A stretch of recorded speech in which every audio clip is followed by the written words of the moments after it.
was in my comfort zone. I was doing just enough to get by. I was working on a job. They paid me just enough to keep me from quitting, and I worked just hard enough to keep from getting fired. How many know people like that? Blink your eyes if you understand what I'm talking about. I was parked. I knew I could do more. But when my mama died, it took something out of me. When I went through a divorce, it took something out of me. When my best friend died, it took something out of me. I parked. And somebody said that life is like an onion. You have to peel it one layer at a time. And sometimes you cry. Life's going to happen to you when you have a dream. You're going to get slapped around. And don't take it personal. Don't ask, why did this have to happen to me? Why not you? Who would you suggest? You want to give us some names, some email addresses? And don't tell everybody. 80% don't care, and 20% glad it's you. It's called life. Suck it up and move on. Get over it.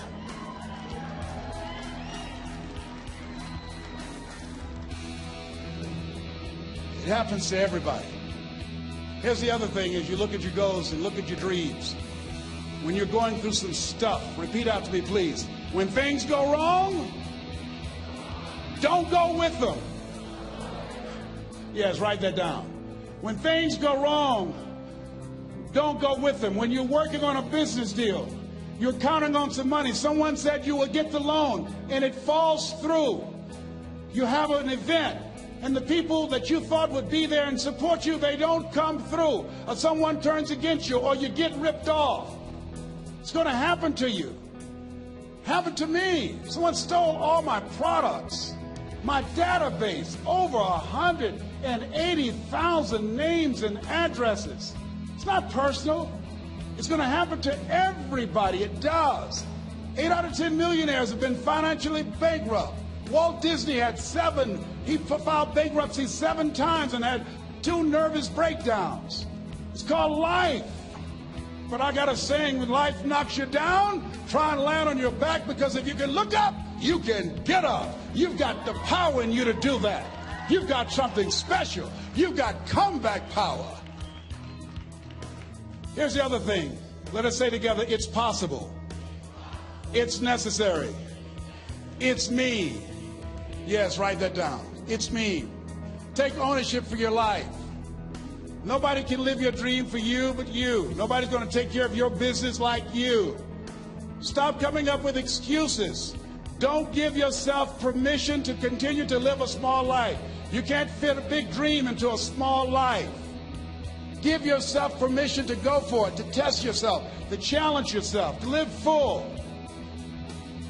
I like the saying, always strive to get on top in life, because it's the bottom that's overcrowded.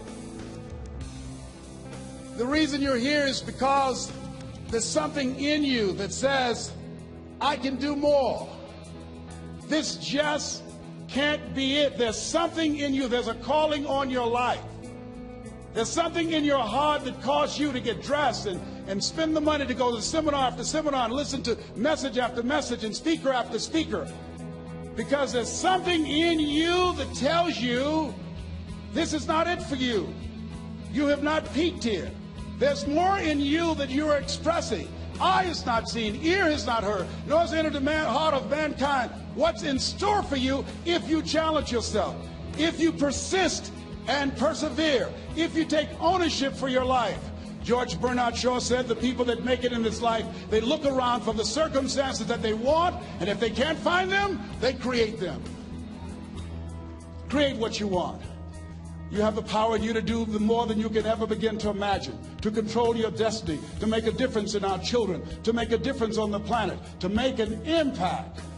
Let us say together, it's me. And let us say together, it's hard. Say it like you know it. Say, it's hard. Ladies and gentlemen, it's hard. There are people who have seen their retirements taken away from them by the corporations that they work for. They were within 2 or 3 years of retiring, and they had it taken from them.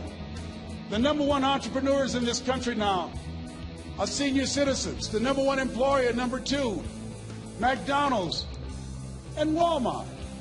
And there's nothing wrong with those jobs. I guarantee you those people did not have a plan to end up living their lives at the end of life with those types of jobs. And they didn't have a plan like you have, and while you're investing in yourself, not to. And it's hard. There are people making choices between purchasing prescription drugs or paying for gas or a mortgage note. It's hard when you're working on a job for 20 years, 30 years, give them some good years, and then they come in and tell you, we've downsized. In other words, you're fired. And then you have to start all over again. How many of you know it's hard? Raise your hands, please. It's hard. And it's not fair. One of the things I like about T. Harv is he talks about work and investing in yourself. It's not fair when people are going up against that kind of stuff to tell them just think positive and be enthusiastic and everything will work out all right. Ain't that kind of party. It's hard. Life will put some knots on your head. I bought my first home for my mother. I was rushing, didn't know what I was doing, and I bought a home that had a lien against it. And they called me, Mr. Brown, yes, there's a lien against your property. We need $55,000 if you're going to stay there. Wait a minute, sir. I just bought this home. The guy told me there were no liens against it. I'm not the one that owe you the money. You should have checked that out, Mr. Brown. Come on. I called my attorney. We followed up. Yes, Les, there's a lien against the property. But he told me there were no liens. He lied, obviously. Oh, my God. He told me he wanted to help me because he admired the fact that I was buying this home for my mother and that he was adopted, and he identified with me. Les, he suckered you. He played you, man. So what? Well, would they take payment arrangements? What about $5,000 a month? They want all the money, Les. They want all the money, or you're going to have to get out. The house is going up for sheriff's sale. Do you have it? No, I don't have it. Can they give me some time? Tell them to give me 3 months, please. Give me 3 months. My mother's in her 70s, man. She has a bad heart. Don't do this to me. This is my dream. Don't do this, man. Please, let me talk to them. Les, I'm talking to their attorney. They don't want to talk to you. I've got to talk to their attorneys. Do you have the money? No. Will they give me 3 months? No. What about 2 months? No, Les. They want the money in 7 days. Oh, my God. Let me call you back. I'm not sure. And I walked the floors thinking, God, how could this happen to me? I got to figure this out, huh? I got to figure this out. It seemed like the days are just ticking off. Thursday, I had to call them and let them know. They called me, Les, do you have the money? No, I don't. Friday, you have to leave. The sheriff will be there. You'll have to leave, Les. They're going to take my house. What about my down payment? You lost it, Les. You lost it. Okay. I got to go. Yes. I prayed, Lord, please, if you show me that you're real, if you're really real, you think Paul worked for you, you haven't seen anything. Don't let me lose this house and watch what I'll do for you. I was trying to cut a deal. Have you ever tried to cut a deal? It's amazing how spiritual you get when you get in trouble. You know what I mean? When I was diagnosed with prostate cancer, I was going to bed with the Bible and the Holy Quran and Science of Mind and Joel Goldsmith, everything I could find. I was praying to Jesus, Yahweh, Melchizedek, everybody. I was calling on everybody. It's amazing. And there I was, walking the floor, 3 o'clock in the morning, and I had to go and wake my mother up. I got on my knees and I said, Mama, I need you to wake up. She said, what's wrong, Leslie? I can hear you walking back and forth. I'm not asleep, son. I said, there's something I need to tell you. She said, your eyes are red. Why are your eyes red? Because I feel so stupid now. Why? we got to move tomorrow. Why, Leslie? There's a lien against the property, and they want $55,000, and I don't have it. And we're going to be set out tomorrow. We have to go back to Liberty City. So she said, it's okay. I don't like this house anyhow. I said, why? She said, because of my arthritic knees. It hurts my knees when I go up the steps. I said, and why didn't you tell me? Because you were so happy. I just said it because you were happy. I'll live in a shack with you, boy. I love you. It's not the house. I love you. I love all my children. I said, thank you, Mama. Thank you. And the next day when we were in the truck going back to Liberty City, and we pulled down 68th Terrace, the neighbors came out and said, wow, Mamie, y'all coming back? Are you back? Yes. What happened to the home your boy bought for you? Those boys you adopted. Leslie didn't do a title search. He made a mistake. And boy, I was so humiliated. How many ever made a mistake that you were just humiliated? Raise your hands. I was devastated. I was taking the furniture off the truck, and my mother came, and I was crying. And she said, boy, I said, yes, ma'am. She said, hold your head up. I said, Mama, I can't. She said, hold your head up. I said, why? Look what I've done. She said, it's okay.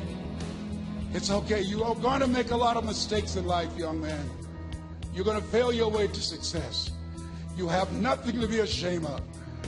Keep your head up and take that furniture back in the house. I said, yes, ma'am. And I learned something from that. If you ever go through something, hold your head up. If you ever make a mistake, hold your head up. If you ever do something that everything goes wrong, life catch you on the blind side, hold your head up. It's not over. Goethe said, that which does not kill you will make you stronger. Hold your head up. Shake someone's hand on your right and left and say, hold your head up.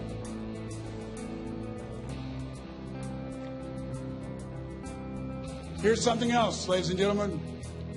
Repeat after me, please. You got to be hungry. Everybody together, you got to be hungry. I'll never forget Mr. Washington said, Mr. Brown, yes, sir. What do you want to do with your life, young man? I said, sir, I want to be a disc jockey. He said, Mr. Brown? I said, yes, sir. He said, you got to be hungry. I said, what do you mean by that? He said, people that are hungry are willing to do the things today others won't do in order to have the things tomorrow others won't have. People that are hungry are willing to invest in themselves. People that are hungry will go to seminars and workshops. People that are hungry are always searching, always seeking higher ground. So how do you want to make it? I said, I want to be a disc jockey. He says, good. Here's what to do. He said, I want you to read 10 to 15 pages of something positive every day. He said, you don't get in life what you want, you get in life what you are. You must program yourself to success. He said, I want you to listen to Earl Nightingale and Zig Ziglar. Listen, faith comes by hearing and hearing and hearing. He said, I want you to change your relationships. And I don't want you to ever lose your hunger. I said, what do you mean by that? He said, people that are hungry are unstoppable. People that are hungry are no matter what people. They make it happen no matter what. He said, I want you to listen to Paul Harvey. Who is he? He's the world's greatest communicator. Success leaves clues, young man. Always listen and follow people who are doing what it is you want to do at the level you want to do it and learn from them. I told T. Hobb when we were standing by the stage, I said, hey, man, I want to work more with you. I want you to coach me. I want to learn from you. See, I found you're never too old to learn and you're never too young to teach. Always have a thirst for learning. So I listened to Paul Harvey every day on the radio. While in school, I would go out and listen in his car. He gave me his keys. I was working to develop myself. And I continued to listen to motivational messages, and he would take me to see the late Dr. Norman Vincent Peale, who wrote the book, The Power of Positive Thinking. I toured with him before he passed. You You have something special. You have greatness within you. Don't allow your circumstances to determine who you are. Don't allow your negative thoughts to hold you back. You have something special. You can do more than you can ever begin to imagine. Dr. Peel was an incredible man. I admired him when he spoke. He gave me goosebumps. I can feel him in my heart. And I never forget, we were coming back to the school, and Mr. Washington said, Mr. Brown, yes, sir. When Dr. Peel spoke, you didn't move. When he spoke, you were hanging on every word. When he spoke, we didn't have to tell you to sit down and be quiet. Why? He said, sir, I could feel him when he talked. I felt like he was talking to me, sir. He said, he was. I said, but he doesn't know me, but he was speaking to you. Did you feel him in your heart? I said, yes, sir. He said, most people feel him in their head. If you felt him in your heart, he said, listen to him, sir. Follow him, learn from him. And I would go to seminars and workshops. Anywhere I would find where Dr. Peel was, I would be in the audience. I would drive 200 and 300 miles just to hear him speak. And my dream and vision was to share the stage with him. I thought about it. What is your goal? What is your vision? I want you to hold it in mind. There's some power in that. Because when I became involved in speaking, I never forget, I got a call from Og Mandino, who wrote the book, The Greatest Salesman in the World. He said, Les, I'm stuck in Philadelphia. I need to be in Kankakee. Dr. Norman Vincent Peale's appearing. I can't make it. I heard you're in Chicago. I said, yes, I am. Can you go and open for me? I said, yes, man. Oh, my God. Dr. Peale, I said, yes, I'd love to do it.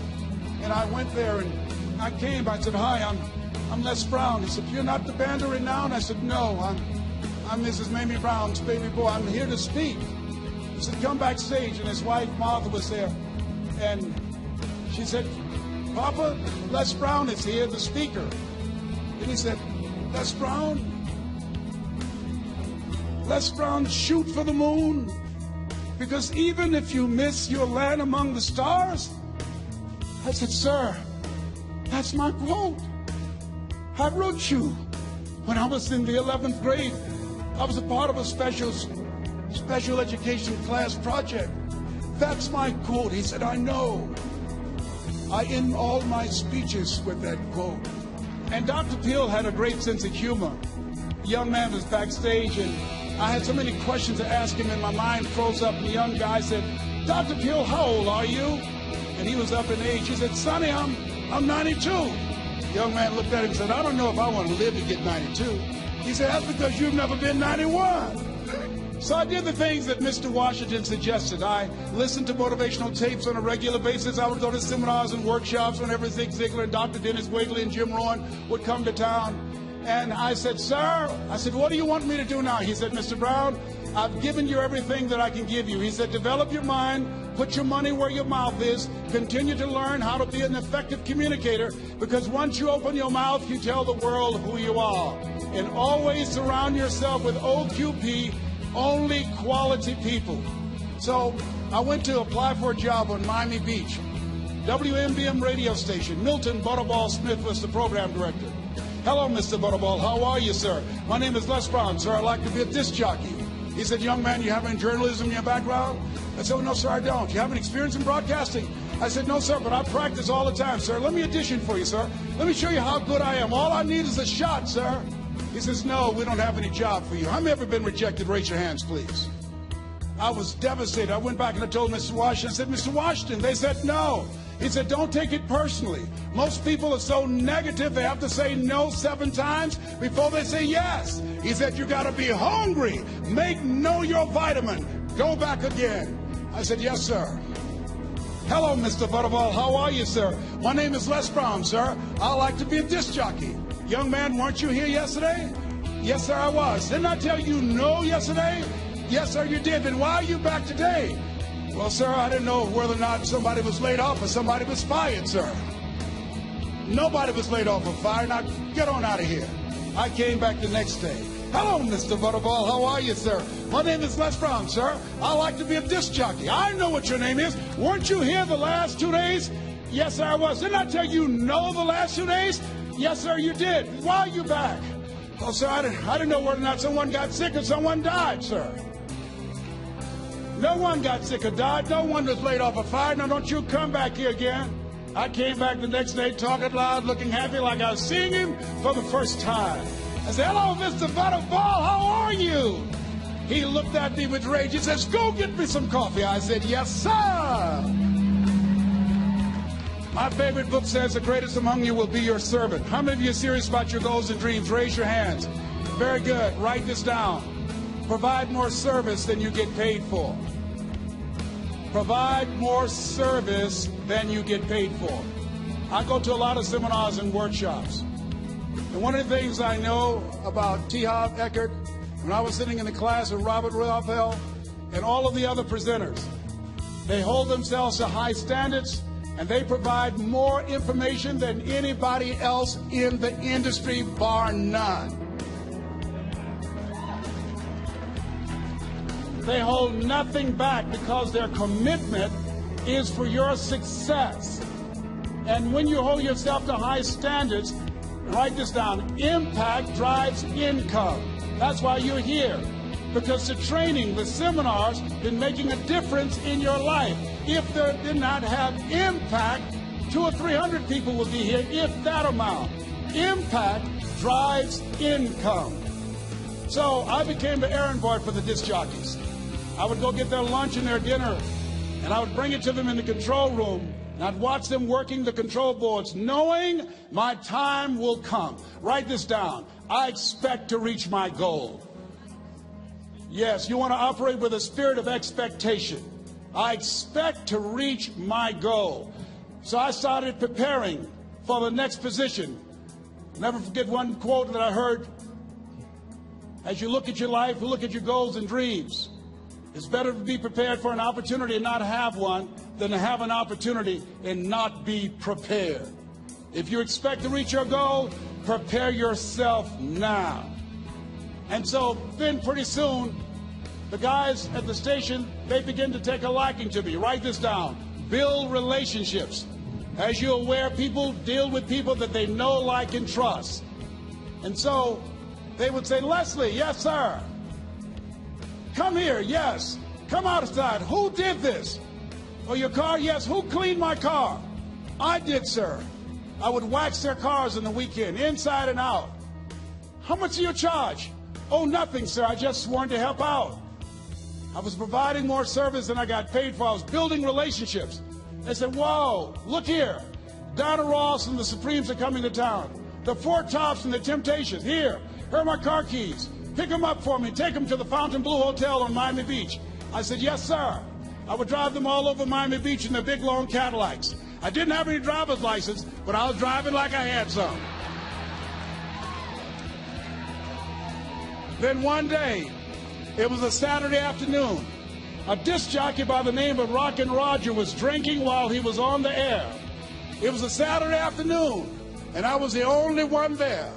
Rockin' Roger got so drunk, he could not complete the show. He started slurring his words. He's about to fall off the chair.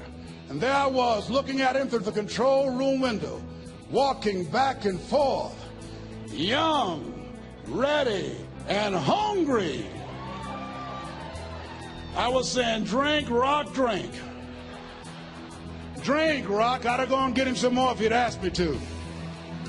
Then pretty soon the phone rang. It was the general manager, and I answered the phone. I said, hello? He said, young boy, this is Mr. Klein. I said, I know. He said, Rock can't finish his program. I said, I know. He said, would you call one of the other DJs in? I said, yes, sir. I said to myself, he must think I'm crazy. I called my mom and my girlfriend, Cassandra, said, y'all come out on the front porch and turn up the radio. I'm about to come on the air.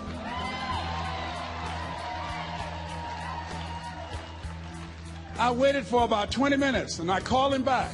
I said, Mr. Klein, I can't find nobody. He said, young boy, you know how to work the controls? I said, yes, sir. He said, go in there and segue the records, but don't say nothing here. I said, yes, sir. I couldn't wait to get old Rock out of the way.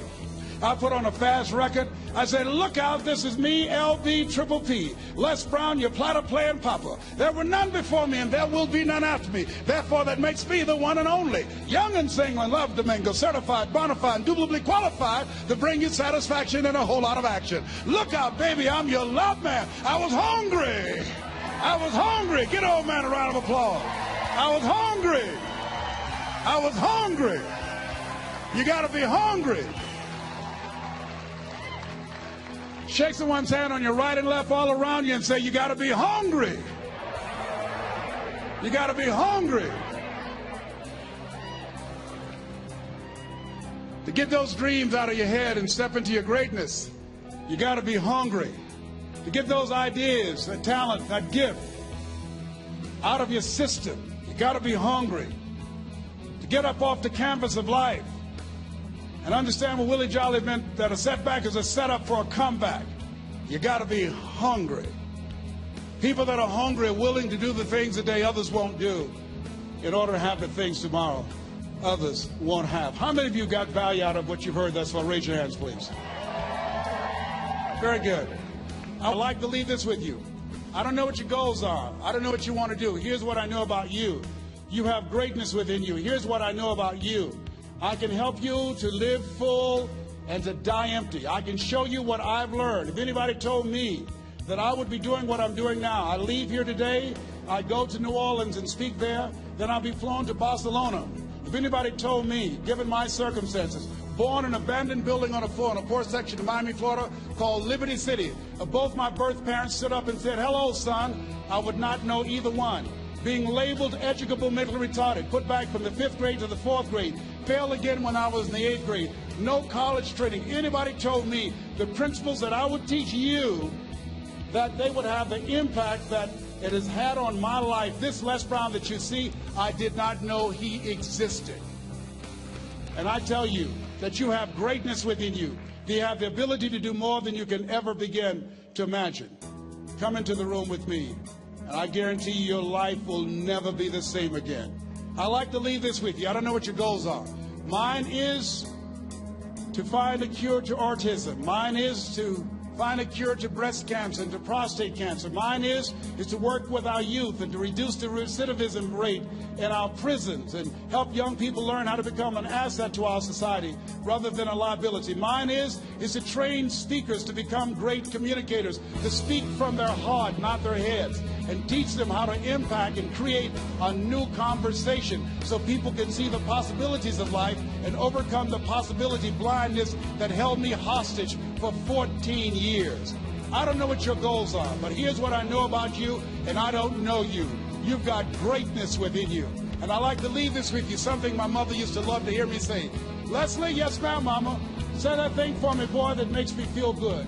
I dedicate this to you, to the greatness in you, and to the dream that you showed up on the planet to produce. And it's simply this: if you want a thing bad enough to go out and fight for it, to work day and night for it, to give up your time, your peace, and your sleep for it, if all that you dream and scheme is about it, and life seems useless and worthless without it, and if you gladly sweat for it and fret for it and plan for it and lose all your terror of the opposition for it, and if you simply go after that thing that you want with all of your capacity, strength and sagacity, faith, hope and confidence, and stern pertinacity,